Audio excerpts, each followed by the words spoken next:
उत्तर प्रदेश लोक सेवा आयोग के द्वारा आयोजित वर्ष 2025 की जो मुख्य परीक्षा है, उसी के संदर्भ में हम लोग मुख्य परीक्षा उत्तर लेखन कैसे किया जाए इसको देख रहे हैं।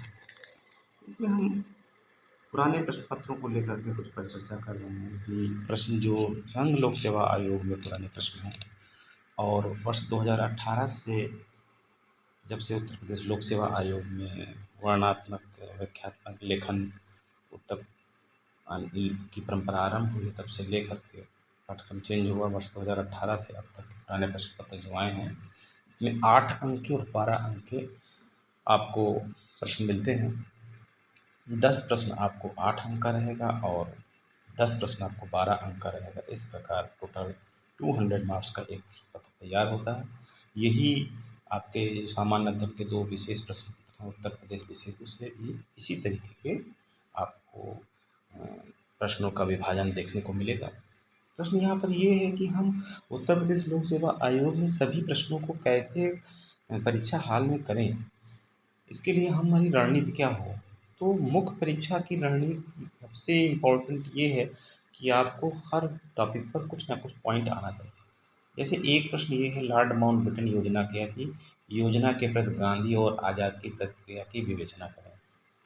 अब पहले तो अगर ये 8 मार्क्स में प्रश्न आता है तो लॉर्ड माउंटबेटन योजना क्या थी, इसके जो मोटे मोटे बिंदु हैं वो आपको पॉइंट वाइज तुरंत आ जाने चाहिए, जितने आपको याद में आ रहे हैं। जैसे कि हिंदुस्तान की जो संविधान सभा में 2 भागों में बांटने की बात हुई थी, उसकी भी यहाँ पर चर्चा होनी चाहिए।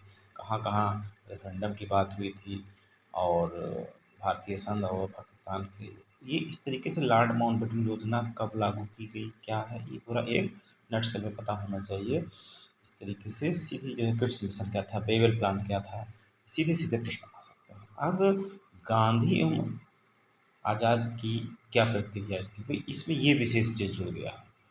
तो इस पर अगर बाय द वे परीक्षा हाल में आपको कुछ याद आ रहा है तो लिख पाए, नहीं याद पा रहा है तब भी आपका आधा प्रश्न इस पर आधे मार्क मिलेगा। छोड़ने से बेटर ये रहेगा कि इस तरीके से तो प्रथम प्रश्न पत्र के तथ्यों को हम लोग देख रहे हैं किस तरीके से प्रथम प्रश्न पत्र में प्रश्न आए हैं।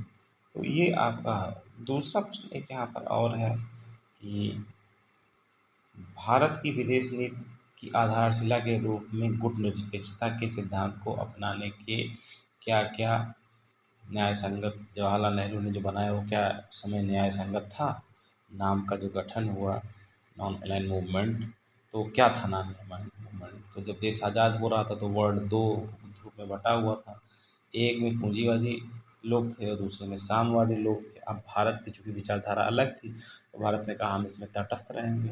यद्यपि ये बहुत ही एक महत्वपूर्ण विषय रहा है उस समय से लेकर के कि भारतीय नीति, देखिए जब आप विश्व राजनीति पढ़ेंगे, वर्ल्ड पॉलिटिक्स पढ़ेंगे, तो उसमें वर्तमान में भारत की वैश्विक राजनीति और जब देश आज़ाद हुआ था उस समय वैश्विक राजनीति दोनों में बहुत अंतर आ गया। ये भी एक बार यूपीएससी में आ चुका है, बदलते परिवेश में भारत की वैश्विक राजनीति की भूमिका करें।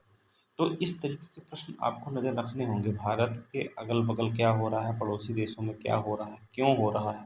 जैसे अभी बांग्लादेश में उथल पुथल मची हुई है, इसके पीछे क्या कारण है, वैश्विक शक्तियाँ क्या चाहती हैं। भारत को डायरेक्ट एक और फ्रंट खोलने के लिए विवश करना चाहते हैं कि अगर भारत एक और फ्रंट खोल देगा तो एक तरफ और अभी 2 फ्रंट पे भारत उलझा हुआ है और अपनी अर्थव्यवस्था को भी मजबूत कर रहा है। वैश्विक स्तर पर एक बहुत बड़े सशक्त बाजार के रूप में उभर रहा है, स्थिरता है। और अगर एक तरफ और भारत एक फ्रंट पे और उलझ जाएगा तो निश्चित रूप से 25 से 30% आपको अपनी इकॉनमी का उधर डाइवर्ट करना पड़ेगा। इसका डायरेक्ट इम्पैक्ट भारत के ऊपर पड़ेगा। इसलिए भारत बहुत सहम सहम कर अपने विचार को व्यक्त कर रहा है, अपनी प्रतिक्रिया दे रहा है।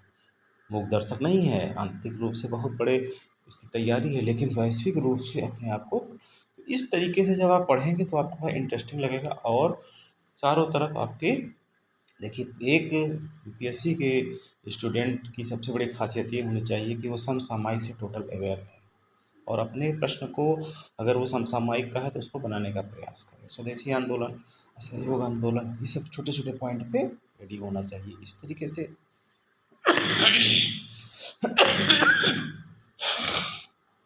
इस तरीके से ये एक व्यक्तिगत अनुभव के आधार पे मैं बता रहा हूँ कि आप परीक्षा हॉल में, एग्ज़ाम हॉल में आपके पास समय बहुत कम रहता है, दबाव इतना रहता है कि आगे का प्रश्न आपका आपको दिखाई दे रहा है, आप जान रहे हैं, और जिस प्रश्न में आप उलझे हैं इसमें ज़्यादा आप लिखने लगे तो आगे का छूट जाएगा। तो आपको एक बैलेंस, वो हम लोग आगे में देखेंगे कि बैलेंस अप्रोच कैसे बने।